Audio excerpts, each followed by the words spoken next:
estamos encerrando a 4ª temporada dessa série que muitos têm dito ter sido uma bênção, está sendo uma bênção, que é a série 4 Olhares de Exposições Bíblicas. Nós estamos já, creio, pelo menos há 8, 9 meses, ministrando a palavra de Deus sobre os 4 olhares que os evangelistas Mateus, Marcos, Lucas e João têm sobre a história, sobre a vida, sobre as obras, sobre a missão de Jesus Cristo.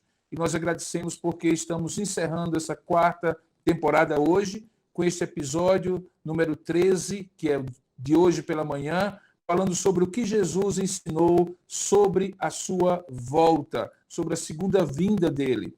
Muitas temáticas, muitos assuntos.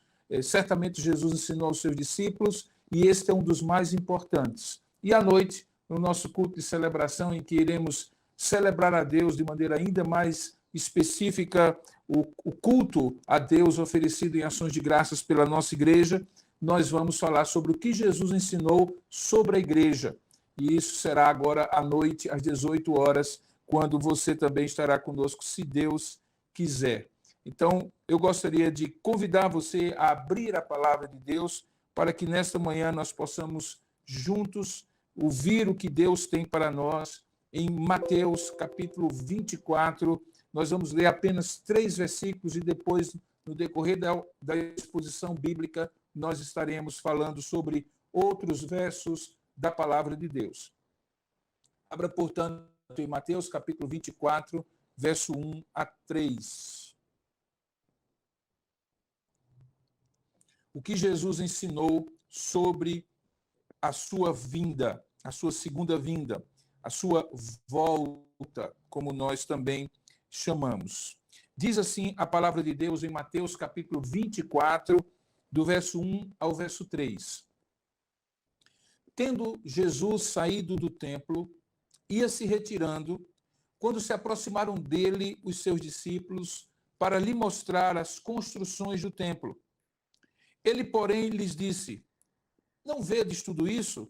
Em verdade vos digo que não ficará aqui pedra sobre pedra que não seja derrubada.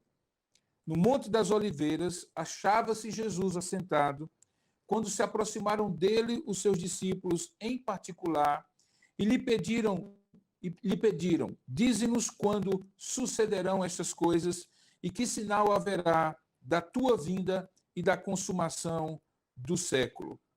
Vamos orar e pedir a bênção de Deus sobre nós, rogando que o Senhor fale ao nosso coração, ministre a nossa alma. Curva a sua cabeça por um instante, feche os seus olhos. Eu gostaria de orar com você e orar por você também.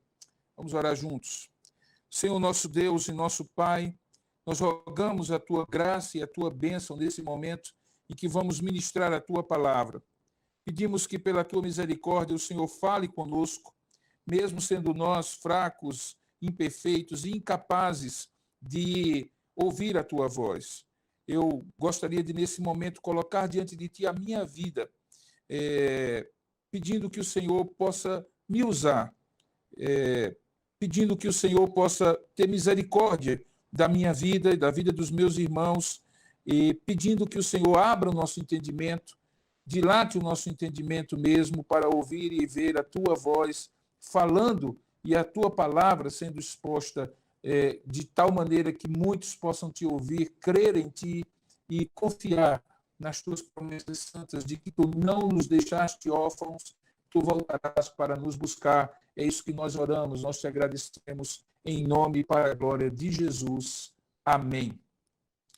Queridos irmãos, nesses dias em que nós estamos caminhando já para este quase segundo ano, um ano completo de pandemia, assim como já aconteceu em outras grandes catástrofes naturais ou situações provocadas pelo próprio homem, como as guerras, especialmente aquelas que ocorrem no Oriente Médio, ou quando marcos significativos, cronológicos, como a passagem do milênio, eu me recordo do famoso bug do milênio, que muitos diziam ser o fim do mundo, é natural que as pessoas comecem a pensar um pouco mais do que elas pensam no dia a dia sobre a volta de Jesus, sobre o fim do mundo, como muitos chamam. Eu me recordo, por exemplo, lá atrás, em 1980, creio eu, 80, 81, quando houve um alinhamento dos planetas e, naquela ocasião, livros foram escritos, palestras foram dadas, pregações foram feitas para designar de que maneira aquele fenômeno astronômico ele estaria relacionado com a volta de Jesus Cristo.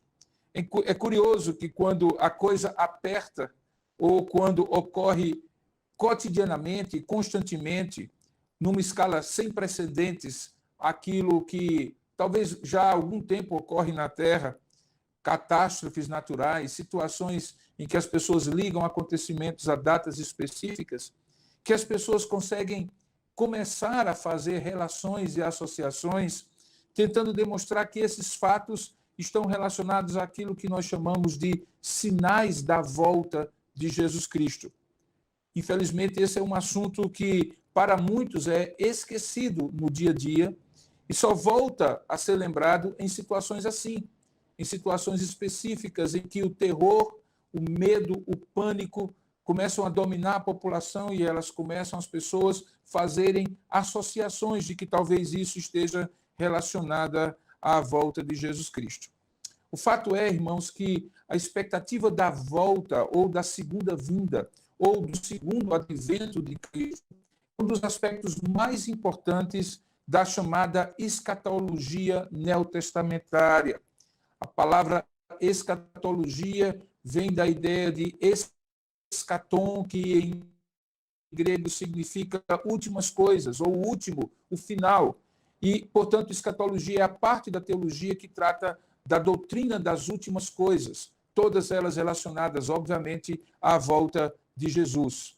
Essa expectativa que hoje eu diria que é diluída no cotidiano de uma vida cada vez mais materialista, secularizada, inclusive por parte dos cristãos, era uma fé experimentada de maneira vívida, contínua e diária pelos cristãos do Novo Testamento. Só para vocês terem uma ideia, todos os livros e cada um dos livros do Novo Testamento indica o retorno de Cristo com pelo menos uma referência. Há livros que têm capítulos inteiros falando sobre a volta de Jesus Cristo, e o último dos livros do Novo Testamento, como nós bem sabemos, o Apocalipse, a Revelação, trata exatamente da volta de Jesus e da restauração de todas as coisas.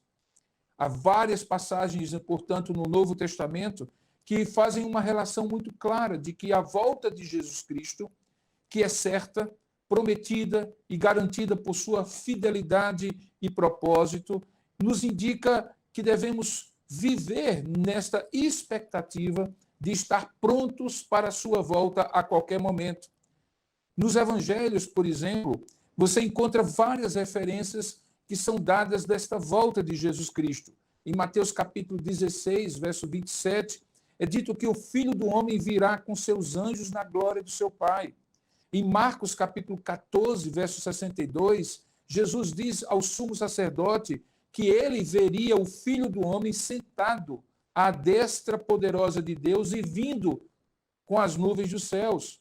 Em Mateus 24, o texto que nós vamos ler e expor, mas também em Lucas capítulo 12, verso 40, Jesus exorta os seus seguidores a vigiar por sua volta, uma vez que ele viria e virá numa hora em que eles não esperavam. Em Lucas capítulo 12, o texto que eu citei, ele fala da felicidade daqueles servos a quem ele encontraria fiéis quando de sua vinda. E quando em Lucas capítulo 21, já próximo do final do evangelho, Jesus fala dos seus sinais, ele diz: ora, ao começarem estas coisas a suceder, exultai e erguei as vossas cabeças, porque a vossa redenção se aproxima. Da mesma maneira, o primeiro capítulo do livro de Atos fala da ascensão de Jesus Cristo aos céus e, ao mesmo tempo, da expectativa da sua volta.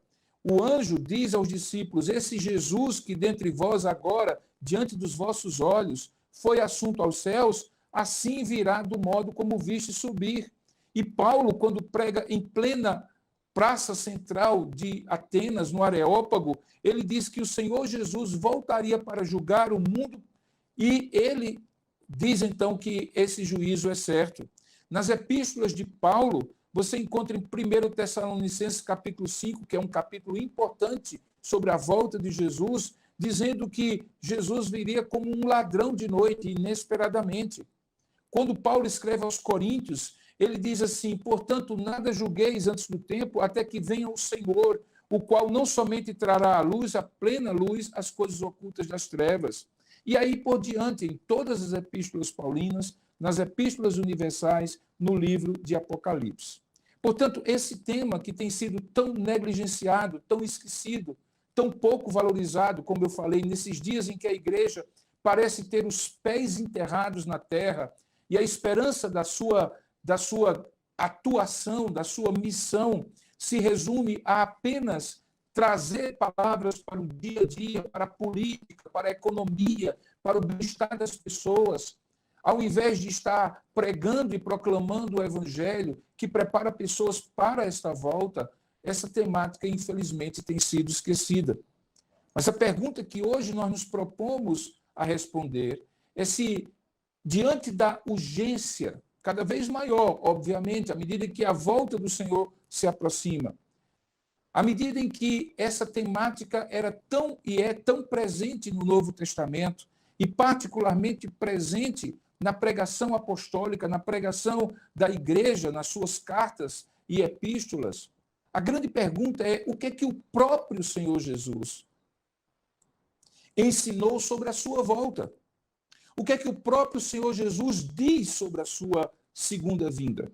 E para respondermos a isso, eu escolhi o sermão escatológico, que não é chamado desta maneira por coincidência, mas porque é exatamente o quinto discurso que Mateus registra no seu evangelho e que fala das últimas coisas. Você tem ouvido nessas ministrações e exposições dos 4 olhares dos evangelistas sobre a vida e obra de Jesus, eu mencionar várias vezes que Mateus estrutura o seu evangelho para provar que Jesus é o Cristo, o Messias, em 5 discursos, que começam com o discurso da montanha, o discurso do monte, o sermão do monte, que está em Mateus 5, 6 e 7. Depois ele fala sobre o discurso do discipulado, em Mateus capítulo 10. Depois sobre o discurso do reino, por meio das parábolas, em capítulo 13 de Mateus. Depois o capítulo 18, o discurso sobre os relacionamentos à luz do Evangelho. E então no capítulo 24 e 25, ele fala especificamente sobre as últimas coisas. No texto que nós lemos, perceba que esse sermão é um sermão que foi provocado. No verso 1, diz que Jesus estava saindo da esplanada do templo, naquele dia que praticamente antecede, ou naqueles dias que antecedem esse domingo, chamado Domingo de Ramos, quando ele começa a sua paixão, a semana chamada Semana da Paixão. E quando ele ia se retirando, observa aí no verso, se aproximaram dele os seus discípulos para lhes mostrar as edificações do templo. Aquele templo que eles agora estavam era o chamado templo, segundo templo, o templo de Herodes, que havia reconstruído aquele primeiro templo de Salomão, templo esse que foi uma das 8ª maravilhas, uma das 7 maravilhas do mundo antigo, desculpa, uma das 7 maravilhas do mundo antigo, o templo de Salomão, que fora destruído pelos babilônicos e pelos povos que dominaram Israel antes do cativeiro babilônico. Agora, Herodes o Grande havia reconstruído e havia tornado esse templo uma grande esplanada que ainda hoje você consegue ver parte dela, inclusive naquele famoso Muro das Lamentações. E Jesus vai se retirando daquele lugar, provavelmente para ir para a região de Betânia, passando e cruzando o Vale do Cedron, subindo o Monte das Oliveiras, quando de repente os seus discípulos viram para ele, diz o texto, para lhes mostrar as construções do templo. É possível que reformas estavam sendo feitas e o templo, que já era majestoso, estava ainda mais grandioso, mais glorioso, mais belo. E então Jesus, meio que quebrando a expectativa de que um elogio saísse da sua boca por parte dos discípulos, ele diz: olha, vocês estão vendo tudo isso? Pois em verdade vos digo que não ficará aqui pedra sobre pedra que não seja derrubada. Quando Jesus diz isso, ele está ecoando outras palavras, onde ele diz que em 3 dias ele derrubaria aquele templo e reconstruiria, coisa que ele havia falado antes e que o Evangelho de João registra, referindo-se à sua morte e ressurreição. Mas aqui especificamente, Jesus está dizendo que aquele templo, que era o orgulho e a alegria daqueles discípulos judeus e de todo o povo de Israel, seria derrubado. Então, aquela frase ficou solta na mente dos discípulos, e então, quando eles já estão no Monte das Oliveiras, veja aí o verso 3, quando Jesus estava sentado, possivelmente na sombra de uma daquelas oliveiras, descansando da caminhada, se aproximaram os seus discípulos, em particular, já que lá no templo, provavelmente quando Jesus diz isso, ele é ouvido não apenas pelos discípulos, mas também pela multidão que estava sempre ao seu redor. E então, em particular, pediram a Jesus. E qual foi o pedido deles? O pedido foi: dize-nos quando sucederão estas coisas, ou seja, que o templo será derrubado, e que sinal haverá da tua vinda e da consumação do século. Perceba que a pergunta que esses discípulos fazem é uma pergunta dupla. Primeiro, eles querem entender, afinal de contas, o que significava que aquele templo majestoso, glorioso, enorme, que estava na esplanada ali do Monte Sião, seria derrubado. Como isso aconteceria? De que maneira? Quando? De que forma? Era esta a pergunta dos discípulos de Jesus. Mas eles associam essa derrubada do templo com a volta de Jesus, que eles tinham ouvido várias vezes, inclusive na ceia, quando Jesus disse que iria para os céus, não os deixaria órfãos, mas voltaria para buscá-los, para que eles, onde estivesse Jesus, estivessem eles também. Eles associam, então, a derrubada do templo à vinda de Jesus e à consumação do século. Essa expressão consumação do século é uma expressão que, em alguns momentos da Bíblia, indica um fechamento da era presente, um fechamento do estado em que nós nos encontramos desde que fomos criados, mas principalmente naquele período que Jesus chama de últimos dias, que não começou com algum fenômeno da natureza nos últimos anos, nem com a volta de Israel ou dos judeus para Israel e a formação de Israel em 1948, como alguns dizem. Não, os últimos dias, ou a consumação dos séculos, começa a começar, digamos assim, começa realmente quando Jesus morre, ressuscita, é assunto aos céus e envia o seu Espírito, a partir do qual a igreja começa, de fato, como realidade neotestamentária de judeus e gentios, a sua obra até que ele volte. Essa consumação dos séculos, portanto, esses últimos dias se referem a esse período no qual nós estamos, mas no qual eles também estavam como discípulos do Senhor. Eles percebem que isso será fechado como um ciclo da grande história da redenção com a vinda de Jesus Cristo. E eles estão corretos. A vinda de Jesus Cristo fecha, faz a consumação, a restauração completa da obra que, ao longo da história, que nós conhecemos como história da redenção, Deus está realizando para devolver ao homem a condição de comunhão plena com ele.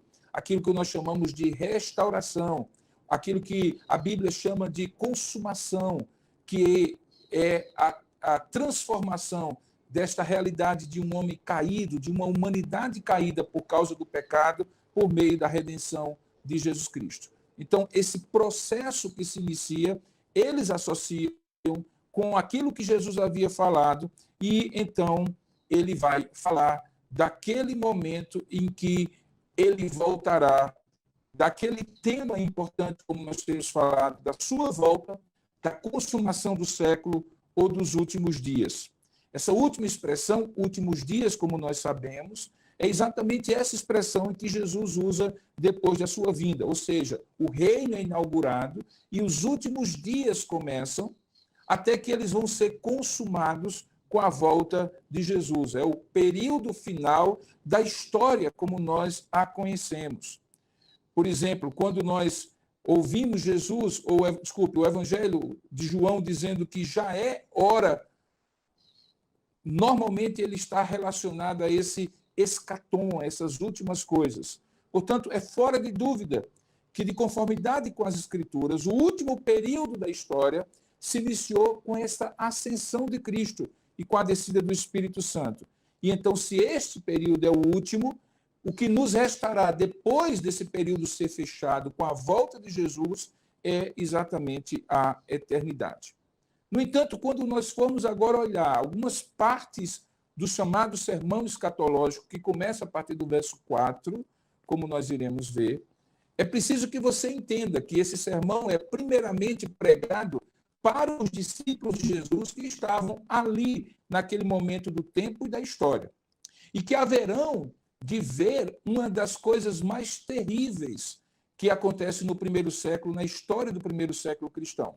Quando algo em torno de 30, 35 anos depois daquele momento, no ano 70, para ser mais exato, no dia 8 de setembro do ano 70 depois de Cristo, as tropas do do general Tito tomam a cidade de Jerusalém, a destroem o templo de Herodes o Grande, e aquela parte da profecia de Jesus, quando diz que não ficará pedra sobre pedra, se cumpre.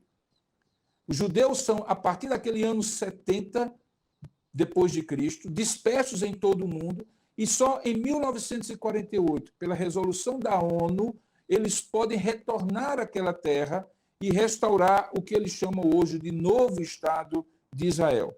Então, o discurso de Jesus que nós vamos ver agora, claramente tem partes em que o foco é profetizar, prever e preparar os seus discípulos para esse evento do ano de 70. E, ao mesmo tempo, quando ele afirma realidades mais futuras, ele está falando da sua volta. É muito comum no Antigo Testamento você ter profecias com duplo cumprimento. Um de imediato para aquela geração que está ouvindo a profecia e outro mais distante, referindo-se às últimas coisas. E aqui nós temos o mesmo padrão. Há partes desse discurso que se referem àquela destruição de Jerusalém no ano 70. E há partes desse discurso que se referem à volta de Jesus Cristo. Obviamente que nós não vamos ter tempo para fazer um estudo bíblico sequenciado nesse sermão, fazendo a relação com as profecias do Antigo Testamento, com o livro de Apocalipse, com as demais referências do Novo Testamento sobre a volta de Jesus Cristo e todas as últimas coisas que antecederão a ela e a partir dela acontecerão.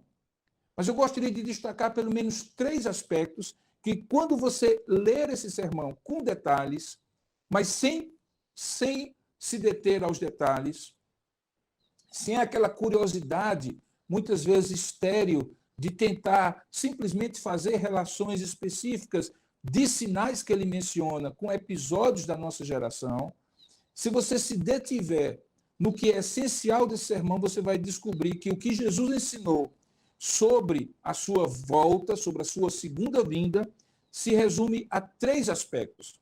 E eu quero enfatizar esses 3 aspectos, porque me parecem ser os aspectos mais importantes, muito mais do que tentar ficar fazendo leitura dos acontecimentos atuais, procurando neles associações com aquilo que Jesus falou.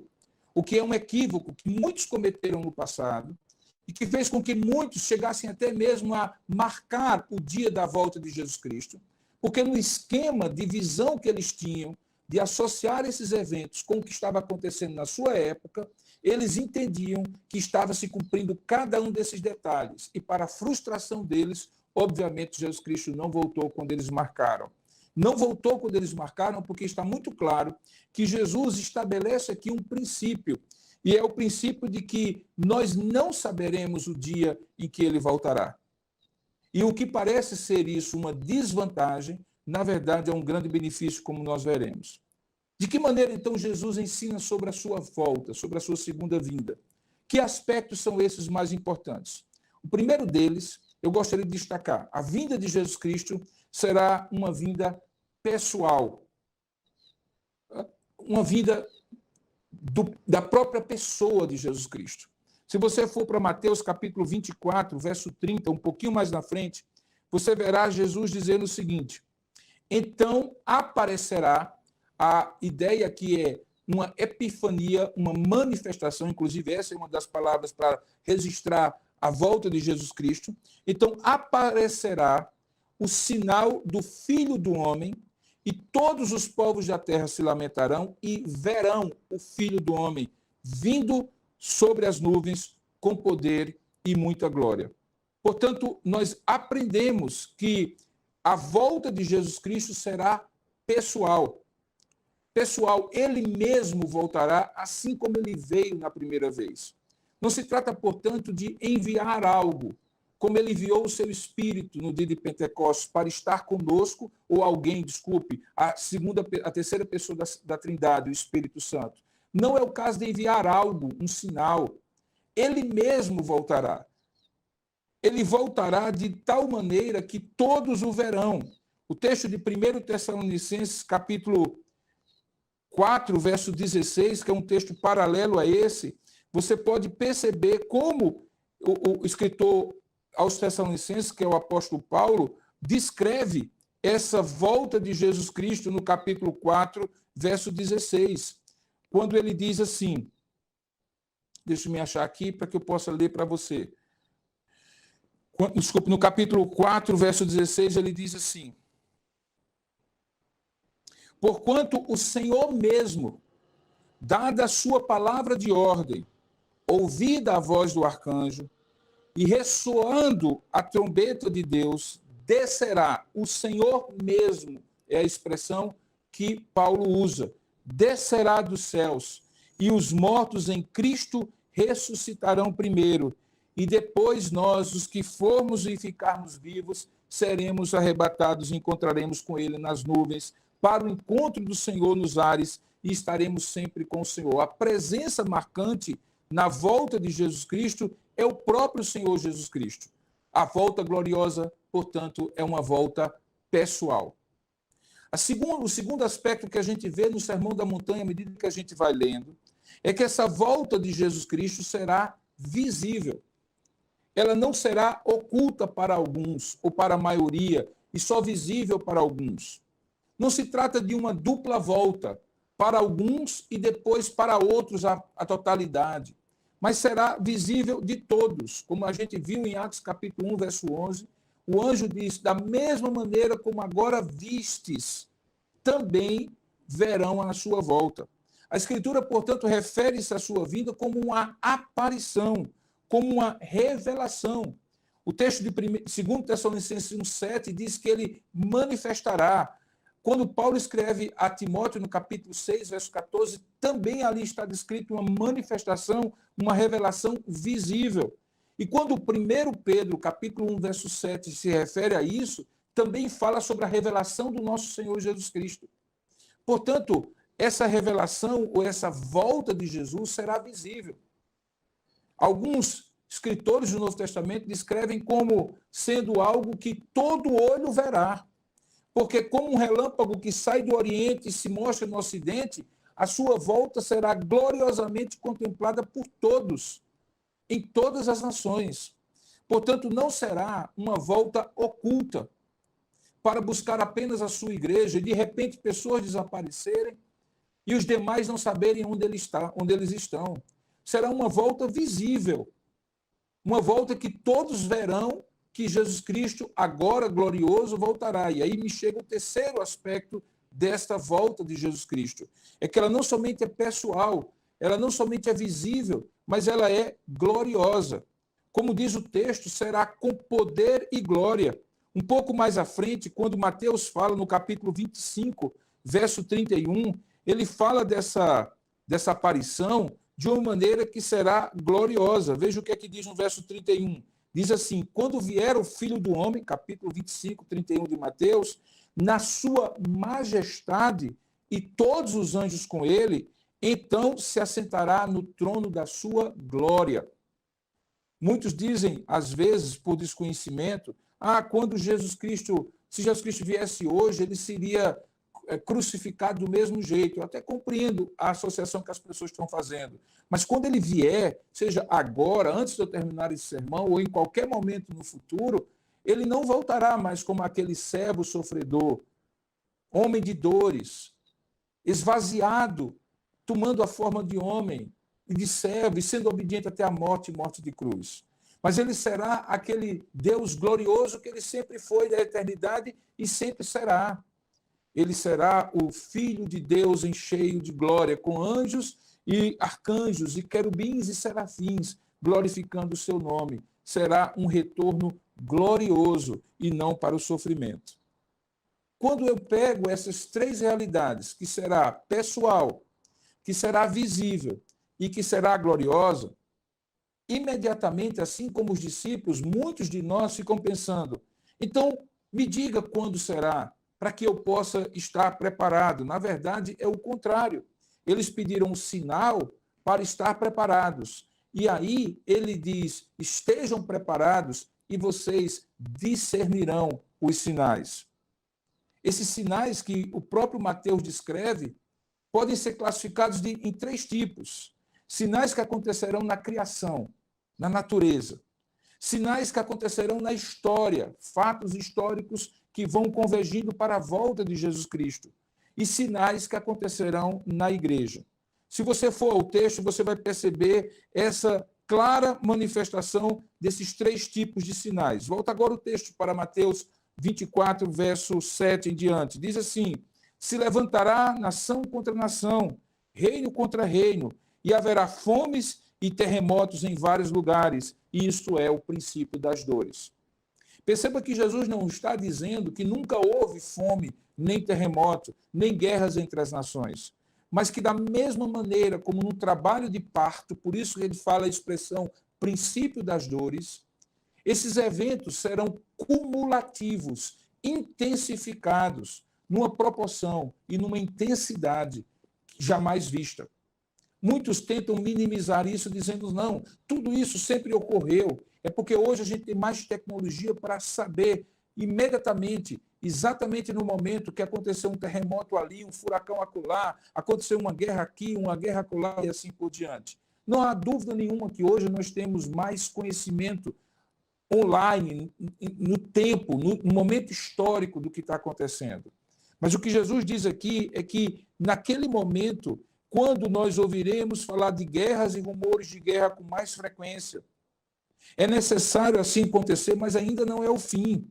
Se levantará nação contra nação, reino contra reino, fomes, terremotos em vários lugares, porém, tudo isso é apenas o princípio das dores, aquelas primeiras contrações, usando a metáfora que Jesus usa, e é preciso que eles sejam identificados como sinais.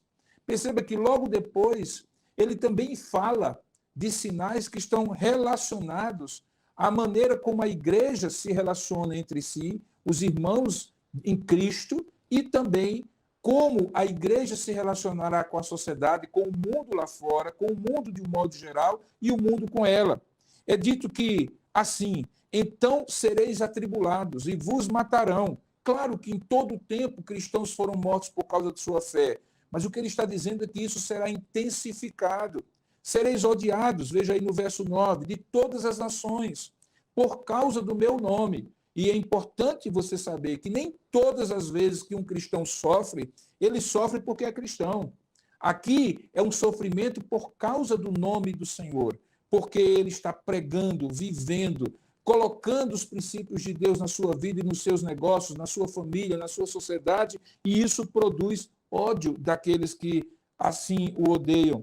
Veja que ele também diz que nesse período, verso 10, muitos hão de se escandalizar, muitos haverão de se desviar e até mesmo trair e odiar uns aos outros. Ele estava se referindo de cristãos, a cristãos.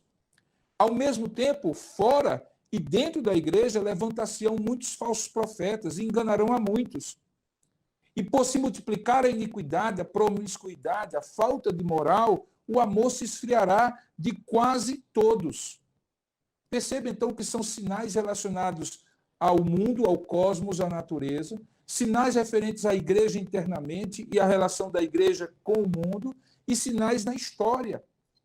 Coisas que hoje nós vemos cada vez mais intensificados e que ficam muito claros serem sinais da volta de Jesus.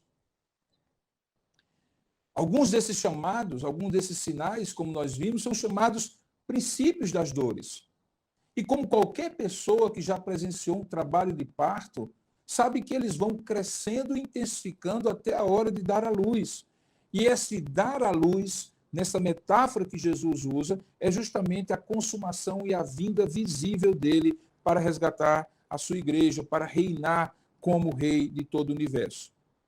Como eu falei, o dia e a hora são desconhecidos para nós.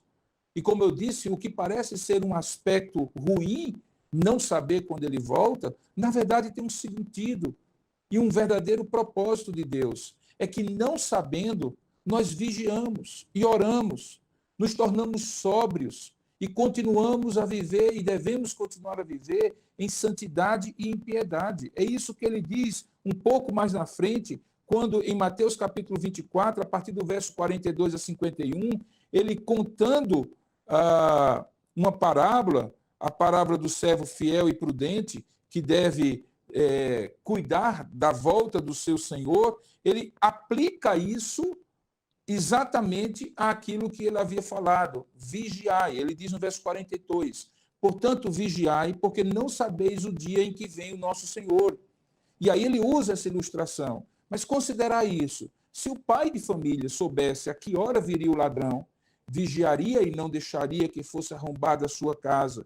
Por isso, ficai vós apercebidos. A ideia de vigiar, como um vigilante noturno, que fica com os olhos abertos e não dormindo, porque ele tem a expectativa de que em algum momento o ladrão virá e ele precisa estar preparado. Porque aí ele diz, porque a hora em que não cuidais, o Filho do Homem virá. E aí ele pergunta, quem é, pois, o servo fiel e prudente, a quem o Senhor confiou os seus conservos para dar-lhe o sustento a seu tempo? Pois bem-aventurado é aquele servo a quem seu Senhor, quando vier, achar fazendo assim. Ele confiará a esse servo todos os seus bens, fazendo essa analogia. Mas se aquele servo, sendo mau, disser consigo mesmo, meu senhor demora-se, e passar a espancar os seus conservos, a comer e a beber com ébrios, virá o senhor daquele servo, em dia que ele não espera, e em hora que ele não sabe, e castigá-lo-á, lançando-lhe a sorte com os hipócritas, e ali haverá choro e ranger de dentes. Perceba, portanto, que o que Jesus está dizendo é que o fato de nós não sabermos o dia e a hora, mas podermos ler as circunstâncias que ele chama de sinais, como se fossem sinais do trânsito, que indicam uma direção, indicam o ritmo da velocidade do carro, indica se é perigoso a próxima curva ou não. Assim, isso deveria e deve nos levar a uma atitude de vigilância e a uma atitude de expectativa confiante. Obviamente que quando ele vai encerrar esse sermão no capítulo 25, ele se utiliza, como ele fez durante todo o seu ministério, de duas parábolas para ilustrar melhor para aqueles seus discípulos que tipo de vigilância e expectativa deveria ser. Veja no capítulo 25, verso de 1 a 13, ele conta a chamada parábola das 10 virgens. Em resumo, o noivo estava para vir e havia 10 virgens. 5 delas estavam com as suas velas, com suas lâmpadas cheias de azeite, para esperar o noivo, porque o noivo viria à noite, um momento em que normalmente as pessoas estão despercebidas. E 5 delas, diz a parábola, não estavam preparadas e saem para preparar o azeite e, eventualmente, estar preparados. Não é o caso de ir a detalhes, tentando interpretar a parábola como se fosse uma alegoria, e cada detalhe dela tem um significado. Porque a lição geral é que quando essas 5 virgens voltam para o lugar onde elas deveriam não ter saído se estivessem preparadas, a porta está fechada e elas ficam do lado de fora. Então, a parábola das 10 virgens, que Jesus conta no decorrer, como ilustração desse sermão, traz uma lição central, que está no verso 13 do capítulo 25. Vigiai, porque não sabeis o dia nem a hora. Ou seja, a nossa atitude em relação à volta de Jesus deve ser de expectativa e de preparação. Como as virgens estavam, as 5 virgens prudentes, que estavam na expectativa de a qualquer momento o noivo vir, e também estavam preparadas com o azeite da unção, o azeite da iluminação que elas precisavam ter. A segunda parábola que Jesus conta a partir do verso 14 do capítulo 25, até o versículo 30, traz outra lição, e você conhece a parábola. um homem viajou e deixou com os seus servos 5 talentos com um, 2 talentos com o outro e 1 talento com o terceiro. E quando ele volta e pede contas do que eles fizeram com aqueles talentos, diz que tinha 5, multiplicou com mais 5, fez aquilo multiplicar-se e recebe de Deus, representado naquele senhor que estava voltando para prestar contas ou para pedir contas, o seguinte elogio: servo bom e fiel, foste fiel no pouco, sobre o muito te colocarei. Multiplicaste os talentos que eu te dei, tu és fiel, porque multiplicaste os 5. Assim mesmo acontece com o que multiplicou de 2 para 4. Mas quando chega no terceiro, que só tinha recebido 1 talento, este homem diz: sabendo que tu és homem severo, que além de ser severo é injusto, porque tu cobras aquilo que tu não dás, eu enterrei o meu talento. Porque era melhor que quando tu chegasses eu devolvesse o talento do que eventualmente eu tivesse perdido. E aí aquele senhor, para aquele servo, diz as seguintes palavras: como é? Eu sou um homem justo, que colho não planto, sou homem severo. Pois bem, se era esta a visão que você tinha de mim, muito mais você deveria ter feito para multiplicar aquele seu talento. Mas como tu foste mal e negligente, sai da minha e atira o teu talento e devolve para os outros. E ali Jesus estava falando daquela atitude desleixada de quem não conhece bem o seu Senhor, que ele não é severo, ele é bom, que ele não é injusto, ele é justo, proporcionalmente dar os nossos talentos, dons e oportunidades na vida. E aí ele diz assim: olha, essa lição central é a lição do que é que você está fazendo com a sua vida, com os seus dons, com os seus talentos, com as oportunidades que Deus dá a cada um, proporcionalmente ao propósito que ele tem para cada um. Porque na sua volta, além de expectativa e vigilância, é preciso que você esteja, até que ela aconteça, usando sua vida para a glória de Deus, os dons e os talentos que você recebeu. Porque essa é a melhor forma de você esperar Jesus Cristo. A melhor forma de você esperar Jesus Cristo é estando numa vigilância, numa grande expectativa, numa grande esperança de que ele pode voltar a qualquer momento. É estar preparado para ela com uma vida sóbria, santa e piedosa. E é estar usando e dedicando a sua vida para o Senhor. Eu fico sempre pensando quando a gente tem que fazer, e talvez nesse período tenha sido mais difícil, um planejamento a longo prazo. Como é difícil a imprevisibilidade como um fator que nos impede de planejar a longo prazo. Agora, aplique isso ao fato de que essa imprevisibilidade com relação à volta de Jesus Cristo também deveria nos fazer viver a vida um dia de cada vez, mas não aproveitando a vida apenas, mas fazendo da vida algo que vale a pena, porque pode ser o último dia da nossa vida, não apenas pela morte, mas também pela volta de Jesus Cristo, que pode antecipar-se à nossa morte física. Por isso que em vários momentos do Novo Testamento, a volta de Jesus Cristo é usada pelos apóstolos como argumento para que, porque ele pode voltar a qualquer momento, vocês não podem viver uma vida dissoluta, secularizada, materialista, promíscua. O Senhor está às portas. Ele volta a qualquer momento. Então, sua vida tem que estar preparada, dedicada, santificada, comprometida com o que é eterno. Porque a qualquer momento, tudo que você construiu, não apenas pela morte, mas também pela volta de Jesus, pode não ter significado nenhum. Eu, com isso, não estou dizendo que você não deve ser responsável a ponto de planejar algumas coisas na vida. Sem dúvida alguma, a Bíblia nos ensina a previdência, a prudência, mas desde que essas coisas não tomem conta do nosso coração a ponto de esquecermos que Jesus pode voltar a qualquer tempo e o que realmente tem valor é aquilo que nos prepara para a sua volta.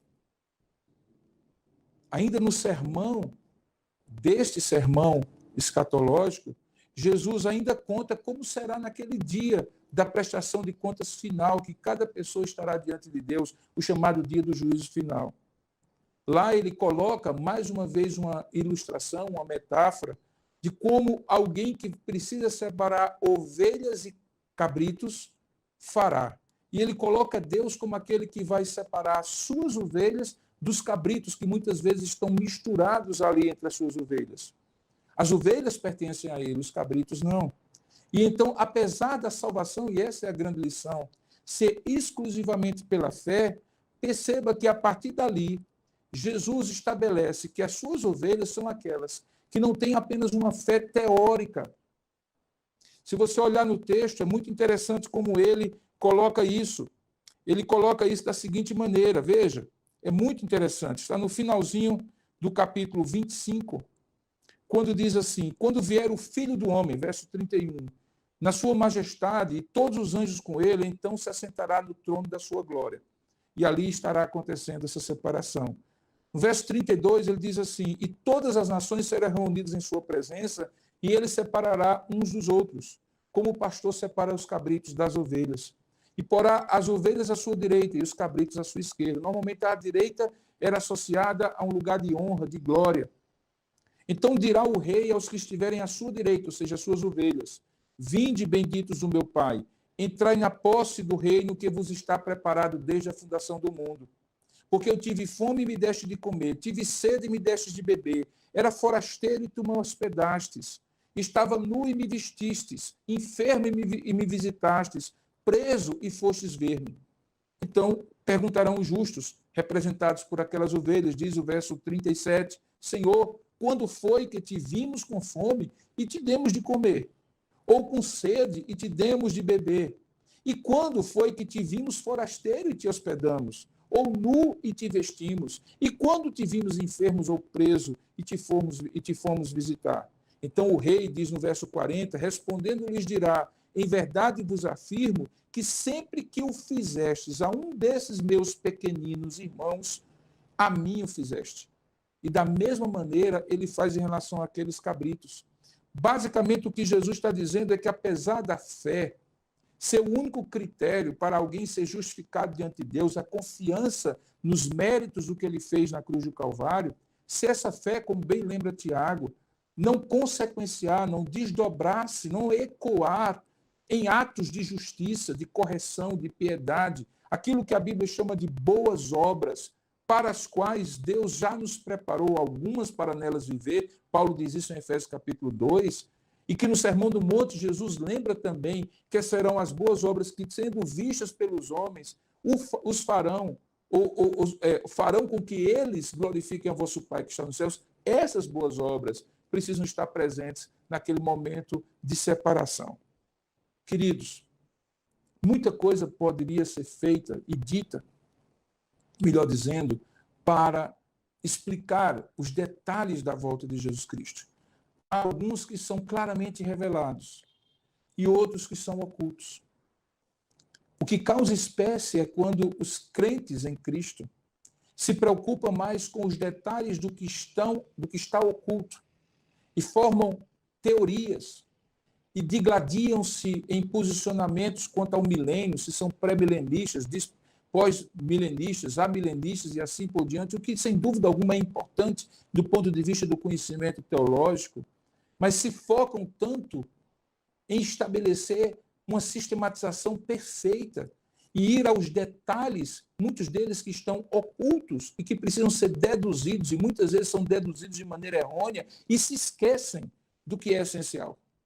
O essencial é que a volta de Jesus será pessoal, que ela será vista por todos, que ela será gloriosa. E a expectativa desta volta me faz e deve me fazer vigiar, me preparar e viver uma vida digna do meu Senhor, que pode voltar a qualquer tempo e pedir de mim o talento que Ele me deu, a vida, os dons, as oportunidades de ser sal da terra e luz do mundo. Isso deve ser o foco daqueles que querem entender o que Jesus ensinou sobre a sua volta. Nesses dias em que nós estamos vivendo, tantas especulações são feitas sobre de que maneira essa pandemia indica um sinal ainda maior e mais forte da volta de Jesus. Nesses dias em que essa pandemia faz com que os cristãos resolvam tornar o evangelho vassalo e escravo de um debate ideológico e político, tentando proteger a igreja, instituição, de eventuais perseguições, seja feita pelo Estado ou por pessoas que são inimigas da igreja do ponto de vista religioso. Deixa eu lhe dizer uma coisa que é muito mais importante do que tudo isso. É você entender que a volta de Jesus é certa. Você haverá. Se você não partir antes disso, a qualquer momento, você verá o Senhor voltando em glória. Não será mais o servo sofredor, será o Rei do universo, glorioso, para consumar o seu propósito e o seu reino. E antes que isso aconteça, seja isso hoje, ou daqui a pouco, ou daqui a alguns anos, eu preciso, e você também, ter uma expectativa. Aquela mesma expectativa que nós temos quando estamos aguardando que alguém que nós amamos muito apareça no saguão do aeroporto, volte para nós, possamos nos reencontrar com ele. E como nós nos preparamos com vestes limpas, perfumadas, com um presente, com algo que possa dizer àquela pessoa amada como ela estava sendo esperada e como ela é importante. As nossas mãos têm que estar cheias de frutos desses últimos dias, que são dias de oportunidade. Nunca o mundo, até o presente momento, particularmente no nosso país, esteve esperando mais palavras de conforto, de esperança, de fé, de encorajamento, como nesses dias. E quem pode oferecer isso é a Igreja do Senhor Jesus Cristo, não a instituição com CNPJ, mas o povo de Deus, que tem uma expectativa de que, sim, é possível e é possível e desejável ter uma esperança que supera o medo, que supera a angústia, que supera a depressão, a tristeza desses dias. É dessa maneira que nós vivemos na expectativa da volta visível, pessoal e gloriosa de Jesus Cristo. É vivendo hoje, como se ele fosse voltar hoje. E olhe que ele pode voltar agora. E todo olho verá. E será glorioso. Ele mesmo, vindo dos céus com seus anjos para buscar os seus e restaurar todas as coisas pela sua volta e pela consumação do reino que ele inaugurou quando veio da primeira vez. Se isso, a volta de Jesus Cristo, não mudar a sua vida enquanto ele não volta, é porque você não compreendeu ainda que essa volta, sendo iminente, pode pegar você despreparado, como virgens nécias e loucas que não têm o azeite e que ficaram do lado de fora. Ou como aquele que recebe o talento e o enterra, porque tem uma visão distorcida de quem Deus é e não multiplica o talento, o dom e a oportunidade que Deus lhe deu. Que tal não aconteça com você? Que ao invés de busca escatológica, misteriosa, apocalíptica de sinais, você possa estar atento e percebendo, sim, as dores estão se intensificando, o parto está chegando e eu preciso estar preparado para ele. Vivendo uma vida de santidade, de compromisso com Deus, numa ardente expectativa de que a minha esperança neste mundo haverá de se esvair e novos céus e nova terra pela sua volta serão feitos e recriados. E eu quero estar entre eles como as ovelhas e não como cabritos. Que Deus possa encorajar o seu coração com essa esperança, mas também exortar o seu coração a ter uma atitude hoje de Jesus estar voltando a qualquer momento. Alguém já perguntou, se você tivesse certeza de que morreria amanhã, o que é que você faria nas próximas 24 horas? As pessoas não gostam muito de pensar na morte. Então eu vou colocar essa pergunta em outros termos. Se você soubesse que Jesus voltaria nas próximas 24 horas, a que você dedicaria as próximas 24 horas da sua vida? E aí eu vou ser mais intenso. Se você soubesse que Jesus Cristo voltaria agora, como é que foram as últimas 24 horas da sua vida? A que você dedicou o melhor do seu tempo, do seu talento, do seu tesouro nas últimas 24 horas? O que realmente guiou você como vida com Deus? A que você se dedicou? O que você renunciou para ter a Ele o que você abriu mão para receber o que ele tinha para você. Que tudo isso norteie a sua vida e o seu coração. E você possa ter aprendido o que Jesus ensinou sobre a sua volta, não como uma teoria ou como uma especulação, mas como um princípio de vida, para que sejamos prudentes, vigiemos e oremos, porque, de fato, ele voltará a qualquer momento. Isso é o que Jesus ensinou sobre a sua volta. Eu lhe convido nessa hora a curvar a sua cabeça e fechar os seus olhos. Ao final do culto, eu ainda gostaria de dar uma palavra com você, ou para você, sobre o culto de hoje à noite e o restante do mês de abril, onde nós teremos a última temporada dessa série. Mas, por hora, curva a sua cabeça onde você estiver, feche os seus olhos e peça ao Senhor aquela oração que os cristãos faziam no início do século e que está registrada na Bíblia. Maranata, ora vem, Senhor Jesus, porque ele vai restaurar todas as coisas.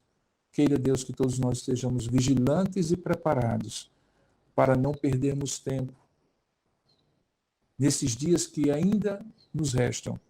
Se dias, meses ou anos, não sabemos, mas que diante de Deus ainda nos restam para sermos uma igreja viva e atuante, cristãos sérios e comprometidos com Deus. Curva sua cabeça, feche seus olhos, vamos orar juntos. Ó Deus amado e querido Pai, nesse momento em que nos aproximamos da Tua palavra, pedimos perdão, porque frequentemente, ó Deus, negligenciamos o fato de que toda essa história gloriosa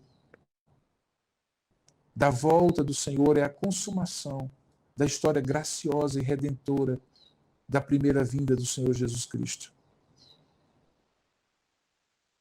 Olhamos para o passado e nós agradecemos e damos graças a Ti pela obra que Tu já fizeste. E eventualmente imaginamos que esta obra, Pai, no dia a dia, é assim que agimos, se concretiza com uma certeza de salvação eterna e uma vida de bênçãos aqui na terra. E tudo isso é verdade. Mas frequentemente nos esquecemos que se a nossa esperança estiver neste mundo e nesta época, nós seremos os mais desesperados e desgraçados dos homens. Como vemos ao nosso redor, acontecendo com tantos. Nós que te conhecemos porque o Senhor se revelou para nós na tua primeira vinda.